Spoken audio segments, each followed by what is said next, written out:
Channel पेश करते हैं टैलेंट के मौके। अब मैं आपको पंजाबी में एक डुएट सॉन्ग सुनाने जा रहा हूँ। उम्मीद है कि आप सबको बहुत पसंद आएगा। सुरमा सुरमा सुरमा नैनी पाके टुरना टुरना टुरना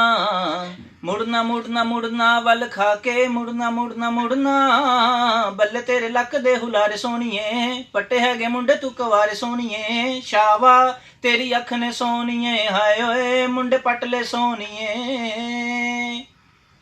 छनके नी हिक तेरी जान कड दी नी जान कड दे गानी दे मन के नी धुप वांगू मुख चमके नी मुख चमके चांदनी बन के नी इश्के ना नाग लड़िया नी नाग लड़िया नागनी बन के नी असी खड़े बार सुक गए तेरी अंदर जंजीरी छनके नी असी खड़े बार सुक गए टुरदी दी झांझर छनके नी गानी दहिल दे मन के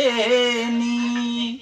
टुरदी दी झांझर तेरी छनके नी गानी दहिल दे मन के नी मैक प्यारा वाली तेरे रावां विच खलारदा नी तेरे दिल दी गली दे विच आके दिल दी गली दे विच आके।